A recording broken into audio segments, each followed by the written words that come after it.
Sir, ഇപ്പോൾ ഇസ്രയേലും പാലസ്തീനും തമ്മിലുള്ള പ്രശ്നങ്ങൾ അവസാനിക്കുന്നേ ഇല്ല. ഇപ്പം ഇസ്രയേൽ യുദ്ധം കുറച്ചുകൂടി കടുപ്പിച്ചതോടുകൂടി ഈ റഫേലേക്ക് വരെ ഉള്ള ഭക്ഷണവും അതുപോലെ തന്നെ ഇന്ധനവും ഒക്കെ എത്തിക്കുന്നതിന് അത് തടസ്സപ്പെട്ടു എന്ന് തന്നെ അറിയാം.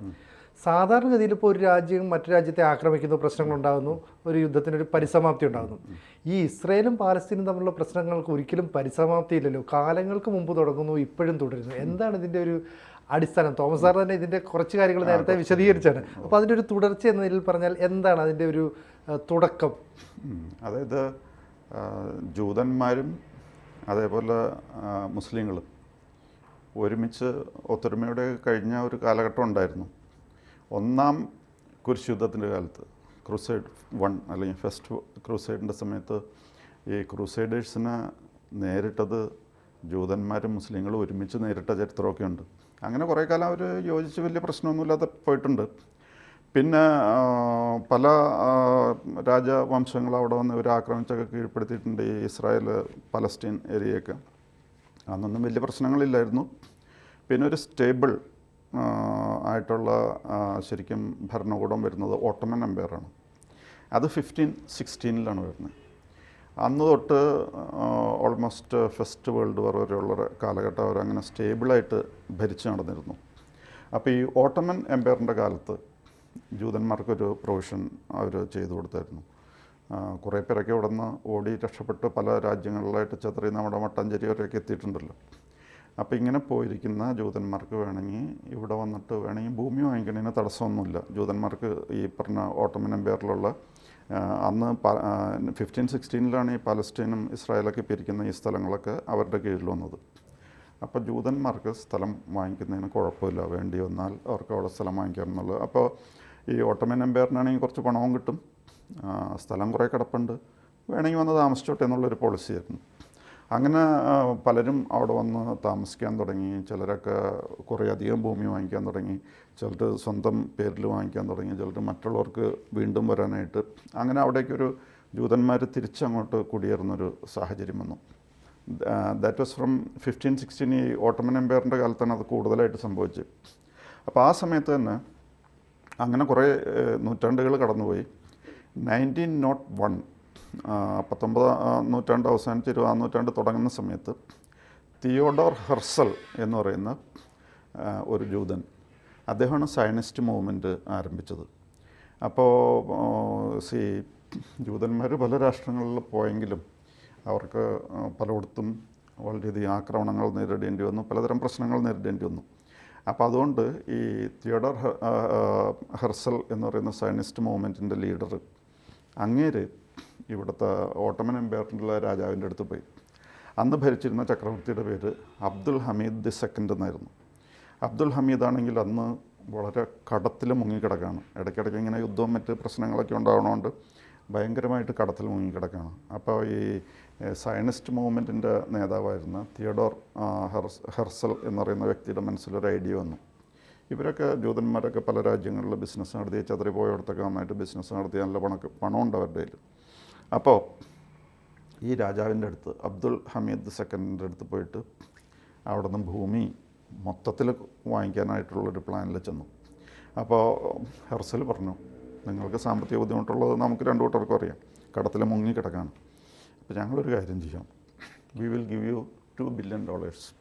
$2 billion എന്ന് പറഞ്ഞാൽ ഇന്നത്തെ അല്ല, അന്നത്തെ കാലത്ത് 1901 ഈ സംഭവം.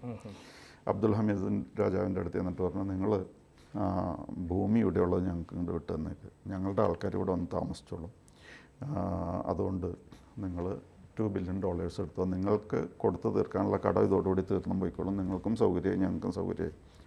പക്ഷേ അബ്ദുൽ ഹമീദ് ഇത് പെട്ടെന്ന് കൊടുക്കും എന്നാണ് ഈ പറഞ്ഞ തിയോഡോർ ഹെർസൽ വിചാരിച്ചത്. പക്ഷേ അബ്ദുൽ ഹമീദിൻ്റെ റിയാക്ഷൻ വേറെയായിരുന്നു. അദ്ദേഹം പറഞ്ഞു, ഇതിലും ഭേദം എൻ്റെ ശരീരത്തിലേക്കൊരു വാളങ്ങോട്ട് കുത്തിക്കയറ്റിക്കോ, കാരണം നിങ്ങൾ ഈ ചോദിക്കുന്നത് മുഴുവൻ മുസ്ലിങ്ങളുടെയും രക്തത്തിൻ്റെ വിലയാണ് നിങ്ങൾ ചോദിക്കുന്നത്. അപ്പോൾ അതുകൊണ്ട് ഇനി നിങ്ങൾ ഈ ഭൂമിയുടെ വെയിറ്റ് ഉണ്ടല്ലോ, ഈ ഭൂമി തൂക്കി നോക്കിയിട്ട് എത്ര കിലോ ഉണ്ട് അല്ലെങ്കിൽ എത്ര ടൺ ഉണ്ട് അത് കണക്കാക്കിയിട്ട് അത്രയും ഗോൾഡ് തരാമെന്ന് പറഞ്ഞാലും എൻ്റെ രാജ്യത്തുനിന്ന് ഒരു അടി ഭൂമി പോലും നിങ്ങൾക്ക് കിട്ടില്ല എന്നും പറഞ്ഞ് ഇങ്ങനെ പറഞ്ഞയച്ചു. അത് ഷോക്കിംഗ് റിപ്ലൈ. Shocking reply. അങ്ങനെ ഈ അബ്ദുൽ ഹമീദിന് ഇത്രയും കടമുള്ളതുകൊണ്ട് എങ്ങനെയാലും വീഴുമെന്ന് വിചാരിച്ചിട്ടാണ് ചെന്നത്. അപ്പോൾ അത് നടപ്പില്ല എന്നുള്ള കാര്യം മനസ്സിലായി. പിന്നെ കാലം അങ്ങനെ കടന്നുപോയി. അപ്പോഴും ഒറ്റയ്ക്കും തെറ്റയ്ക്കൊക്കെ ആൾക്കാർ വന്ന് ഭൂമി വാങ്ങിക്കാൻ തുടങ്ങി. പിന്നെ ഈ പോക്ക് കുറേ കഴിഞ്ഞപ്പോൾ അറബ്സിന് മനസ്സിലായി. കാരണം ജൂതന്മാരിങ്ങനെ കൂട്ടത്തോടെ വന്ന് ഇവിടെ കൂടുന്നു, സ്ഥലങ്ങൾ വാങ്ങിച്ചു കൂട്ടുന്നു. പിന്നെ ഒരു പ്രശ്നം എന്താണെന്ന് വെച്ച് കഴിഞ്ഞാൽ ഈ ജൂതന്മാർ വരുന്നു, അറബികൾ അവിടെ ഉണ്ട്, രണ്ടുപേരും തമ്മിൽ ഭയങ്കര ഡിഫറൻസാണ്. Cultural religious difference is there, culturally also. ഇവർ വരുന്നവരെന്ന് പറഞ്ഞാൽ സകലതും യൂറോപ്യൻ പാറ്റേണിലാണ് ചെയ്യുന്നത്. അപ്പോൾ ജൂതന്മാർ കുറേ ഉള്ളൊരു സ്ഥലമുണ്ടെന്ന് പറഞ്ഞാൽ it was like a slice of Europe. മറ്റവരാണെങ്കിൽ പഴയ അതേ രീതിയിലാണ് പോകുന്നത്. ഇവർ കൃഷി ചെയ്യണമെന്ന് പറഞ്ഞാൽ ഏറ്റവും അൾട്രാ മോഡേൺ കൃഷിയാണ് ചെയ്യുന്നത്. അവരുടെ കൃഷിയുടെ ടെക്നോളജിയും മരുഭൂമിയിൽ നല്ല റോസാപ്പൂ വിരിയിച്ച് എക്സ്പോർട്ട് ചെയ്ത് കാശുണ്ടാക്കാലോ ഒക്കെയാണ് അവരുടെ പദ്ധതി. അപ്പോൾ രണ്ടു കൂട്ടരും തമ്മിൽ പെരുമാറ്റത്തിലും കൾച്ചറിലും വിശ്വാസത്തിലും മതത്തിലും ഒക്കെ വ്യത്യാസം. അപ്പോൾ അറബികൾക്ക് ഒരു പേടി തുടങ്ങി. ഇവരിങ്ങനെ ഇവിടെ വന്ന് കൂടിക്കഴിഞ്ഞാൽ വലിയ പ്രശ്നമാവും. അവസാനം അപ്പോൾ ഈ ഭൂമി വാങ്ങിക്കുന്നതിനൊക്കെ ചില നിയന്ത്രണം ഏർപ്പെടുത്താൻ തുടങ്ങി. പുറത്തുനിന്നുള്ള ജൂതന്മാർ ഇനി ഇവിടെ വന്ന് ഭൂമി വാങ്ങിക്കേണ്ടെന്ന്. അപ്പോൾ ജൂതന്മാരെന്ത് ചെയ്തെന്ന് പറഞ്ഞു കഴിഞ്ഞാൽ അവിടെയുള്ള ജൂതന്മാരുണ്ടല്ലോ, അവരുടെ പേരിൽ തന്നെ ഭൂമി വാങ്ങിക്കാൻ തുടങ്ങി. എന്നിട്ട് പിന്നെ അത് അഡ്ജസ്റ്റ്മെൻ്റ് അവർ തമ്മിൽ. അങ്ങനെ ഇവരുടെ കയ്യിൽ കുറേ ഭൂമിയായി കഴിഞ്ഞ് ഈ 1900 കഴിഞ്ഞ് 1914 ആയി കഴിഞ്ഞപ്പോഴേക്കും ഫസ്റ്റ് വേൾഡ് വാറിൻ്റെയൊക്കെ ടൈം വരികയാണ്. അപ്പോൾ ഈ ജർമ്മനിയുടെ സപ്പോർട്ടോട് കൂടിയാണ് ഓട്ടോമൻ എംപയർ നിൽക്കുന്നത്. ഈ പാലസ്തീൻ ഇസ്രായേലൊക്കെ പിടിച്ചു വെച്ച് അവരുടെ ഒപ്പമാണ് ജർമ്മൻ എംപയർ. അതേസമയം സൂര്യൻ അസ്തമിക്കാത്ത ബ്രിട്ടന് അല്പം സഹായം എവിടെ നിന്നെങ്കിലും കിട്ടിയാൽ കൊള്ളാമെന്നുണ്ട്. അപ്പോൾ അറബികൾ ചില ഫ്രണ്ട്ലി ആയിട്ടുള്ള കൺട്രീസിൻ്റെ അടുത്ത് അവർ കുറച്ച് ഓഫർ വെച്ചു. ജൂതന്മാരെ കണ്ടപ്പോൾ ജൂതന്മാരുടെ അടുത്ത് ഒരു ഓഫർ വെച്ചു. അവർ പറഞ്ഞു, ഒരു കാര്യം ചെയ്തു, നിങ്ങൾ ഞങ്ങളെ സഹായിച്ചു കഴിഞ്ഞാൽ ഞങ്ങൾ നിങ്ങൾക്ക് ഒരു ഹോം ലാൻഡ് ഉണ്ടാകാൻ സഹായിക്കാം എന്ന് പറഞ്ഞു. അങ്ങനെ ജൂതന്മാർ ഇവരെ സഹായിച്ചു.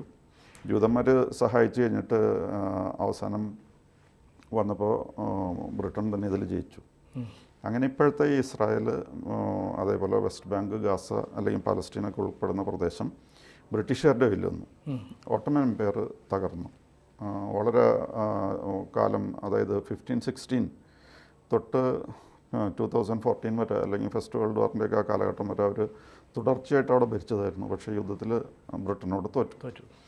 അങ്ങനെ അപ്പോൾ കുറേയും പിന്നെയും ജൂതന്മാരവിടെ ഏതെങ്കിലുമൊക്കെ രീതികളിൽ കൂടെ കയറി പറ്റാൻ തുടങ്ങി. സ്ഥലങ്ങൾ അവർ പഴയ സ്ഥലം, അവരുടെ പണ്ട് പൂർവ്വപിതാക്കന്മാർക്കുണ്ടായിരുന്ന സ്ഥലങ്ങളൊക്കെ ഇവർ പതുക്കെ വാങ്ങിക്കൂട്ടാൻ തുടങ്ങി. അപ്പോൾ അത് കഴിഞ്ഞപ്പോൾ ബ്രിട്ടനും പറഞ്ഞു, ഇങ്ങനെ ഇവിടെ വന്ന് ഭൂമി വാങ്ങിക്കാൻ പാടില്ല, അറബികളുടെ കയ്യിൽ തന്നെ ഇരുന്നാൽ മതി, നിങ്ങൾ ഇങ്ങനെ ഇനി ഭൂമി വാങ്ങിക്കാനായിട്ട് പറ്റില്ല എന്ന് ഈ അറബികളെ പ്രീതിപ്പെടുത്താനായിട്ട് അങ്ങനെ ബ്രിട്ടൻ ഒരു തീരുമാനമെടുത്തു. അപ്പോൾ അങ്ങനെ നിൽക്കുന്ന സമയത്താണ് ഇവിടെ കുറേ പ്രശ്നങ്ങളൊക്കെ ജൂതന്മാരും അറബികളും തമ്മിൽ സ്ഥിരമായിട്ടുണ്ടാകുന്നു. പിന്നെ അതിനിടയ്ക്ക് പുറത്തു പോയ ജൂതന്മാരാണെങ്കിൽ വളരെയധികം പീഡിപ്പിക്കപ്പെടുന്നു. ഏറ്റവും കൂടുതൽ അനുഭവിച്ചത് ഹിറ്റ്ലറുടെ അടുത്താണ്. ഏതാണ്ട് 6 മില്യൺ ജൂതന്മാരെയൊക്കെ ഒരുപാട് പേര് ഗ്യാസ് ചേമ്പറിലും കോൺസെൻട്രേഷൻ ക്യാമ്പിലൊക്കെ ആയിട്ട് കൊന്നുകളഞ്ഞു. അങ്ങനെ ഇവർ ജൂതന്മാരിൽ നിന്ന് ബ്രിട്ടൻ്റെ സഹായം തേടി. യുദ്ധത്തിൽ ഫസ്റ്റ് വേൾഡ് വാറിൽ ഞങ്ങൾ നിങ്ങളെ സഹായിച്ചായിരുന്നല്ലോ, അപ്പം now it is your turn, നിങ്ങൾ ഞങ്ങളെ സഹായിക്കാം. അപ്പോൾ ബ്രിട്ടനാണെങ്കിൽ യുദ്ധങ്ങളൊക്കെ നടത്തി കഴിഞ്ഞിട്ട് ഇവിടെ നിന്നാണെങ്കിൽ അതനുസരിച്ചുള്ള ലാഭമൊന്നുമില്ല ഈ പറഞ്ഞ സ്ഥലങ്ങളുണ്ട്.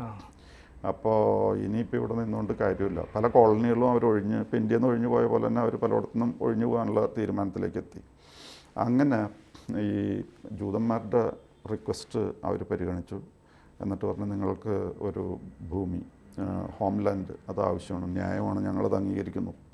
പിന്നെ ഇവിടെയൊക്കെ പല സ്ഥലങ്ങളും നിങ്ങളുടെ ആയിരുന്നു പണ്ട് കാലത്ത്. അപ്പോൾ അതുകൊണ്ട് നിങ്ങൾക്ക് ഇവിടെ ഇനി ജൂതന്മാരും കുറേ ക്രിസ്ത്യൻസും ഉണ്ട്, മുസ്ലിംസും ഒക്കെ ആയിട്ട് ഇങ്ങനെ ഈ ഫൈറ്റ് നടത്താതെ നമുക്കൊരു കാര്യം ചെയ്യാം. അപ്പോൾ ബ്രിട്ടൻ എന്താ ചെയ്തതെന്ന് പറഞ്ഞാൽ, they did what they were best at. അതായത് ഇന്ത്യ പാകിസ്ഥാൻ വിഭജിച്ച പോലെ അവിടെ ഒരു വിഭജനം നടത്താനായിട്ട് തീരുമാനിച്ചു. അപ്പോൾ എന്തോരം സ്ഥലം ആർക്ക് കൊടുക്കണം എന്നൊക്കെയുള്ള പ്രശ്നമാണ്. അങ്ങനെ അറബികൾക്ക് അല്ലെങ്കിൽ പാലസ്തീനിയൻസ് എന്ന് പറയുന്ന ആൾക്കാർക്ക് അവർക്ക് ഒരു ഭാഗം വെച്ചു, ഇസ്രായേലിന് കുറച്ചും കൂടി കൂടുതൽ വെച്ചു. ഇസ്രായേലിന് 55% ഓഫ് ദി ലാൻഡ് കൊടുത്തു. ഇസ്രായേലിന് 55% ഓഫ് ദി ലാൻഡ് കൊടുക്കുന്ന കൂട്ടത്തിൽ 44% ഈ പാലസ്തീനിയൻസ് അല്ലെങ്കിൽ അറബ്സിന് കൊടുത്തത്. അതിൽ ഈ വെസ്റ്റ് ബാങ്കും ഇപ്പോൾ കാണുന്ന ഗാസയൊക്കെ പെടും. അപ്പോൾ ചുരുക്കത്തിൽ പറഞ്ഞു കഴിഞ്ഞാൽ ഇസ്രായേലിന് 55% കിട്ടി, പാലസ്തീന് 44% കിട്ടി. അപ്പോൾ 55ഉം 44ഉം കൂടി കൂട്ടുമ്പോൾ 99 ആയുള്ളൂ. 1% പ്രശ്നം കിടപ്പുണ്ട്. അത് ജെറുസലേമാണ്. ഏത് ഇവരുടെ ഒക്കെ ഏറ്റവും വിശുദ്ധ നഗരമായ, എല്ലാവർക്കും വിശുദ്ധമാണ്, മുസ്ലിംസിനും വിശുദ്ധമാണ്, ക്രിസ്ത്യൻസിനും വിശുദ്ധമാണ്, അതേപോലെ ജൂതന്മാർക്കും വിശുദ്ധമാണ്. അപ്പോൾ അത് മൊത്തത്തിൽ ജൂതന്മാർക്ക് കൊടുത്തില്ല. അവിടുത്തെ കുറച്ച് സ്ഥലം ഈ അറബികൾക്ക് അല്ലെങ്കിൽ പാലസ്തീനിയൻസിന് അവകാശമുണ്ടെന്നുള്ള രീതിയിൽ ഒരു എഗ്രിമെൻറ്റിലാണ് പോയത്. പിന്നെ അവിടെ അലക്സ ടെമ്പിളൊക്കെ ഉണ്ട് ഈ ജെറുസലേമിൽ, അത് മുസ്ലിംസിന് പ്രാർത്ഥിക്കാനുള്ള സൗകര്യം ചെയ്തു കൊടുത്തു. അങ്ങനെയൊക്കെ പോയി. പക്ഷേ ഇത് ഇങ്ങനെയൊക്കെ തീരുമാനത്തിലെത്തി ഈ വിഭജനമൊക്കെ നടന്നു. പാലസ്തീൻ എന്ന് പറഞ്ഞാൽ രണ്ടറ്റത്തായി പോയി. ഇപ്പം നമ്മുടെ ഈസ്റ്റ് പാകിസ്ഥാനും വെസ്റ്റ് പാകിസ്ഥാനും പോലെ വേറെ വേറെ മേഖലയിലായി. നടുഭാഗത്ത് ഇസ്രായേലായി. ആ നടുഭാഗത്ത് കിടക്കുന്ന ഇസ്രായേലിൻ്റെ ക്യാപിറ്റലായിട്ട് ഇപ്പോൾ അവരൊക്കെ പരിഗണിക്കുന്ന ജെറുസലേമിൽ രണ്ടു കൂട്ടർക്കും അല്പം അതൊരു ഇൻ്റർനാഷണൽ കൺട്രോൾ പോലെയായി. പക്ഷേ ഇതൊന്നും ഈ ആൾക്കാർക്ക് ഇഷ്ടപ്പെട്ടില്ല, അറബികൾക്ക് ഇഷ്ടപ്പെട്ടില്ല ഈ തീരുമാനം. അങ്ങനെ അവർ ഒരു തീരുമാനത്തിലെത്തി, ഇത് പറ്റില്ല. ഇപ്പോൾ നമ്മൾ ഇടയ്ക്ക് കേൾക്കാറുണ്ട് death to America, death to Israel എന്നൊക്കെ പറഞ്ഞ് കേൾക്കാറുണ്ട്. അന്ന് ഏറ്റവും കൂടുതൽ കേട്ടിരുന്നത് throw them into the sea എന്നാണ്. ത്രോദം എന്ന് പറഞ്ഞു കഴിഞ്ഞാൽ ജൂതന്മാരെ കടലിലേക്ക് എറിയാന്നുള്ളത് എല്ലാവരും വളരെ ആവേശപൂർവ്വം വിളിച്ചു പറയായിരുന്നു. അങ്ങനെ 1948 അറബ് ലീഗ് എന്ന് പറഞ്ഞ ഒരു ഗ്രൂപ്പ് ഇവരെ ആക്രമിച്ചു. Egypt, Syria, Iraq, Jordan, Saudi അറേബ്യയൊക്കെ ആയിരുന്നു. അവരുടെ പ്ലാൻ എന്ന് പറഞ്ഞു കഴിഞ്ഞാൽ മനസ്സിൽ ഉണ്ടായിരുന്ന ഐഡിയയാണ് throw them into the sea, പൂർണ്ണമായിട്ട് ഇല്ലായ്മ ചെയ്ത് കളയാന്നുള്ളതായിരുന്നു. പക്ഷേ യുദ്ധം കഴിഞ്ഞപ്പോൾ പ്രതീക്ഷിച്ചതല്ല സംഭവിച്ചത്. ഈ 55% ആണല്ലോ കിട്ടിയിരുന്നത്. യുദ്ധം കഴിഞ്ഞപ്പോൾ അത് 77% മാറി. അതായത് കുറേം കൂടി സ്ഥലം പിടിച്ചെടുത്തു. ഇസ്രായേൽ യുദ്ധത്തിൽ അടിച്ചു കയറി അല്ലേ? പക്ഷെ മറ്റൊരു ആക്രമിക്കാൻ വന്നു ഇത്രയും രാജ്യങ്ങൾ. പക്ഷേ അടിച്ചു കയറി വിജയിച്ചത് ഇസ്രായേലാണ്. അങ്ങനെ മൊത്തം ഉണ്ടായിരുന്ന സ്ഥലത്തിൻ്റെ 77% ഇസ്രായേലിൻ്റെ കയ്യിലായി 1948 വാർ കഴിഞ്ഞപ്പോൾ. മാത്രമല്ല 7 ലക്ഷം ആൾക്കാർ ഈ പാലസ്തീനിയൻസ് അവിടെ നിന്ന് ഓടി റെഫ്യൂജീസായിട്ട് മറ്റ് നാടുകളിലും മറ്റ് രാജ്യങ്ങളിലേക്കും പോയി. അപ്പോൾ അവിടെയൊക്കെ അങ്ങനെ അത് കഴിഞ്ഞിട്ട് കാലങ്ങൾ കടന്നു പോകും തോറും ഈ അറബികൾക്ക് ജൂതന്മാരോടുള്ള ദേഷ്യം കൂടി വരികയാണ്. കാരണം ഇത്രയും പേര് റെഫ്യൂജീസായി, ഈ സ്ഥലവും നഷ്ടപ്പെട്ടു. അപ്പോൾ ഒരു തരത്തിൽ ഇവർ അത് അംഗീകരിക്കാൻ തയ്യാറില്ല. അങ്ങനെ 1967 ആയി കഴിഞ്ഞപ്പോൾ അറബികളൊരു തീരുമാനത്തിലെത്തി, ഇനി ഇത് പറ്റില്ല, ഇവന്മാരെ ഇവിടെ വേണ്ട എന്നുള്ളൊരു തീരുമാനം.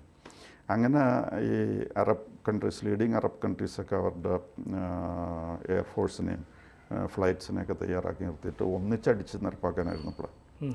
പക്ഷേ ഇസ്രായേൽ ഇത് അറിഞ്ഞു. ഇവർ പുറപ്പെടാൻ ഏകദേശം തയ്യാറെടുക്കുന്ന സമയം ആയപ്പോഴേക്കും ഇവർ പോയിട്ട് ഈ എയർപോർട്ടിലുള്ള വിമാനങ്ങൾ കിടക്കണൊക്കെ അടിച്ച് കളഞ്ഞു. ഇസ്രായേൽ അങ്ങോട്ട് കയറി അറ്റാക്ക് ചെയ്തു. പ്രിയംപ്റ്റീവ് സ്ട്രൈക്ക് ആയിരുന്നു. അവരിങ്ങോട്ട് കയറുന്നതിന് മുമ്പ് അങ്ങോട്ട് കയറി അടിച്ചു, അല്ലെങ്കിൽ അവർ ഇങ്ങോട്ട് അടിക്കും. അപ്പോൾ പ്രാക്ടിക്കലി ഈ അറേബ്യൻ കൺട്രീസിനൊരു എയർ വിങ് എന്ന് പറയുന്ന എയർ സപ്പോർട്ട് എന്ന് പറയുന്നത് ഇല്ലാതായി. അപ്പോൾ അതേസമയം ഇസ്രായേലിൻ്റെ എയർഫോഴ്സ് വാസ് ഇൻടാക്ട്, ഒരു പ്രശ്നമില്ല. അവർ ഈ എയർ കവറോടുകൂടി അവരുടെ പട്ടാളം കയറി അടിക്കാൻ തുടങ്ങി. ആൻഡ് ആ യുദ്ധം എന്ന് പറഞ്ഞാൽ ഇറ്റ് ലാസ്റ്റഡ് ഓൺലി 6 days. 6 ദിവസം കഴിഞ്ഞപ്പോഴേക്കും യുദ്ധം തീർന്നു. 6 ദിവസം കൊണ്ട് തീർന്നു. ഇറ്റ് ഇസ് കോൾഡ് 6 day വാർ. പക്ഷെ അപ്പോൾ ഈ ഈജിപ്തിൻ്റെ സിനായ് പെനിൻസുല എന്ന് പറയുന്ന സ്ഥലം, പിന്നെ അതേപോലെ സിറിയയുടെ ഗോലൻ ഹൈറ്റ്സ്, അതൊക്കെ ഇസ്രായേലിൻ്റെ കസ്റ്റഡിയിലേക്ക് വന്നു. അപ്പോൾ അവിടെയും ഒരു ഗുണം കിട്ടിയില്ലെന്ന് മാത്രമല്ല, ഇസ്രായേലിന് അതിന് മുമ്പുണ്ടായിരുന്നതിൻ്റെ 3 ഇരട്ടി സ്ഥലം കിട്ടിയെന്നാണ് പറയുന്നത് 6 day വാറിൽ, അല്ലെങ്കിൽ 1967. അത് കഴിഞ്ഞിട്ട് അപ്പോൾ ഈ ഗോലൻ ഹൈറ്റ്സും സിനായ് പെനിൻസുല ഒക്കെ, സൈനയെന്ന് ഇംഗ്ലീഷിൽ പറയാം, നമ്മൾ മലയാളത്തിൽ സിനായ് പെനിൻസുല എന്ന് വേണമെങ്കിൽ പറയാം. അപ്പോൾ അത് ആ ഉപദ്വീപും ഇവരുടെ കയ്യിലായി. അങ്ങനെ ഈ പ്രശ്നങ്ങൾ കൂടുതൽ വർദ്ധിക്കുന്നതല്ലാതെ ഇവർക്ക് യാതൊരു വിജയം കിട്ടുന്നില്ല അറബികൾക്ക്. അപ്പോൾ അറബികൾ ഇത് 67-ലും 48-ലൊക്കെ ഒരുമിച്ചാണ് യുദ്ധം ചെയ്തത്. പക്ഷേ അത് കഴിഞ്ഞപ്പോൾ ഓരോ ഇൻഡിവിജ്വൽ ഗ്രൂപ്പ്സ് വരാൻ തുടങ്ങി, ടെററിസ്റ്റ് ഓർഗനൈസേഷൻസ് പോലെ. അത് അവരുടെ പ്രവർത്തനം വളരെ ഗംഭീരമായിട്ട് നടന്നത് 1972-ലാണ്. 1972-ൽ മ്യൂണിക് ഒളിമ്പിക്സ് നടക്കുന്നു. അപ്പോൾ ഇസ്രായേലിൻ്റെ ഒരു ടീം പോയിട്ടുണ്ടായിരുന്നു. ഈ ഇസ്രായേലിൻ്റെ ടീം പോകുന്നിടത്തേക്ക് ഈ അറബികളുടെ അല്ലെങ്കിൽ പാലസ്തീനിയൻസിൻ്റെ ബ്ലാക്ക് സെപ്റ്റംബർ എന്ന് പറഞ്ഞൊരു ഗ്രൂപ്പ് ഉണ്ടായിരുന്നു. അവർ കയറി ചെന്നു. അവർ കയറി ചെന്നിട്ട് ചെന്നപാടെ തന്നെ 2 ഇസ്രായേലി അത്ലറ്റ്സിനെ വെടിവെച്ച് വന്നു. എന്നിട്ട് പറഞ്ഞു ഉടനെ തന്നെ ഞങ്ങളുടെ ആൾക്കാർ കുറേ പേര് ഇസ്രായേലിൻ്റെ ജയിലിലുണ്ട്, അവരെല്ലാവരെയും വിട്ടയക്കുക, എങ്കിൽ ഞങ്ങളവരെയും വിട്ടയക്കാം. അതിൽ പക്ഷേ തീരുമാനമൊന്നും ആയില്ല. കുറേ കഴിഞ്ഞപ്പോൾ ഈ ജർമ്മൻ കമാൻഡോസ് വന്നു, ആക്രമണം തുടങ്ങി. ആക്രമണം തുടങ്ങുമെന്ന് പറഞ്ഞു കഴിഞ്ഞാൽ പിന്നെയും ഇവർ കൊല്ലാൻ തുടങ്ങി. ഈ ആദ്യം 2 പേരെ കൊന്ന് പിന്നെയും കൊല്ലാൻ തുടങ്ങി കഴിഞ്ഞപ്പോൾ ഇനി വേറെ മാർഗ്ഗമില്ല എന്ന് കണക്കാക്കി ജർമ്മൻ കമാൻഡോസ് ചെന്നു, അവരുമായിട്ട് ആക്രമണമായി. ഈ വന്നവരിൽ ആകെ 17 പേരോ മറ്റോ മരിച്ച് എല്ലാവരും കൂടി അവിടെ. പക്ഷേ 1-2 ടെററിസ്റ്റ് അല്ലെങ്കിൽ ബ്ലാക്ക് സെപ്റ്റംബറുകാർ രക്ഷപ്പെട്ടു. പക്ഷേ അവരെ പിന്നീട് മൊസാദ് ഇവരെ തേടി അന്വേഷിച്ച് ഈ അതിൽ മെമ്പേഴ്സായിരുന്ന എല്ലാവരെയും കൊന്നു കളഞ്ഞു. അപ്പോൾ അത് 1972-ലൊരു മെമ്മറബിൾ ഇൻസിഡൻ്റാണ്. പിന്നെ 1973-ൽ വീണ്ടും ഈജിപ്തിൻ്റെ നേതൃത്വത്തിൽ ബാക്കി അറബികളും കൂടി ഇസ്രായേലിനെ ആക്രമിച്ചു. അങ്ങനെ വാർ ഡിക്ലെയർ ചെയ്തിട്ടൊന്നുമില്ല, അങ്ങ് കയറി അടിക്കുകയായിരുന്നു. 1973-ൽ അതായത് യോം കിപ്പർ എന്ന് പറയുന്ന സെലിബ്രേഷൻ നടക്കുന്ന സമയത്താണ് ഈ അടി മുഴുവൻ നടന്നത്. That was in the year 1973. അപ്പോൾ അതോടുകൂടി Anwar Sadat became a hero, വലിയ ഹീറോ ആയിട്ട് മാറി. അപ്പോൾ നമ്മൾ 1973-ൽ അങ്ങനെ യോം കിപ്പർ വാർ നടന്നു. യോം കിപ്പർ വാർ എന്നാണ് അതിന് പറയുന്നത്. എന്ന് പറഞ്ഞു കഴിഞ്ഞാൽ യോം കിപ്പർ എന്ന് പറഞ്ഞാൽ ഡേ ഓഫ് അറ്റോൺമെൻറ്റ് എന്നാണ് അർത്ഥം. അപ്പോൾ അതിൽ അതോടുകൂടി Anwar Sadat became the hero of the Arab world. അപ്പം 1973-ൽ നടന്ന വാറ് അത് ഇസ്രായേലിനെ തോൽപ്പിക്കാനൊന്നും പറ്റില്ല. എന്നാലും അറബികൾ ഇതുവരെ നടത്തിയ യുദ്ധങ്ങൾ വെച്ച് നോക്കുമ്പോൾ അവർ കുറച്ച് അഭിമാനമുള്ളതാണ്. കാരണം പണ്ട് സ്ഥിരം തോറ്റുകൊണ്ടിരുന്ന പോലെ അത്രയും വലിയൊരു തോൽവി ഉണ്ടായില്ല. സാർ ഇപ്പം പറഞ്ഞു വന്നതനുസരിച്ച് ഇപ്പം ഈ പറയുന്ന കുറഞ്ഞ കാലം കൊണ്ട് ഇസ്രായേൽ വലിയൊരു സൈനിക ശക്തിയായിട്ട് മാറി എന്ന് പറഞ്ഞാൽ അവർ സാങ്കേതികപരമായിട്ട് അല്ലെങ്കിൽ ഈ പറയുന്ന സൈനിക മേഖലയിൽ ബാക്കി വിദ്യാഭ്യാസ മേഖലയിൽ എല്ലാം അവർ സ്വയം പര്യാപ്തമായി മാറി. ഇപ്പോൾ സാറ് സൂചിപ്പിച്ച പോലെ തന്നെ മൊസാദിനെയൊക്കെ വളർത്തിയെടുത്ത് അവർ ഇങ്ങോട്ട് കൊണ്ടുവന്നു. 6 ദിവസം കൊണ്ട് തന്നെ ഒരു യുദ്ധം തീർത്ത ടീമാണ്. അപ്പോൾ അവരുടെ അടുത്ത് പിന്നെ കുറേ കൂടെ ശക്തി ആർജിച്ചുകൊണ്ട് അറബുകാർ തിരിച്ചടിച്ചു. ഒരു സാങ്കേതികമായി ചെറിയ വിജയം നേടിയെന്ന് പറയാം അല്ലേ? ഒരു ഡ്രോ എന്നല്ലേ. അപ്പോൾ ഇനിയും അടുത്ത ഘട്ടത്തിലേക്ക് കടക്കണം. ഇവിടെ കൊണ്ട് യുദ്ധം തീരുന്നില്ല. അപ്പോൾ ഇപ്പം സമയം തീർന്നുകൊണ്ട് നമുക്ക് ഇപ്പം ഈ എപ്പിസോഡ് ഇവിടെ അവസാനിപ്പിക്കാം. ഇതിൻ്റെ ബാക്കി ഭാഗങ്ങൾ നമുക്ക് പിന്നീട് ചർച്ച ചെയ്യാം. ഓക്കെ. കൂടുതൽ വാർത്തകളും വിശേഷങ്ങളും നിങ്ങളിലേക്ക് എത്താൻ ABC മലയാളം സബ്സ്ക്രൈബ് ചെയ്യുക, ബെൽ ബട്ടണും അമർത്തുക.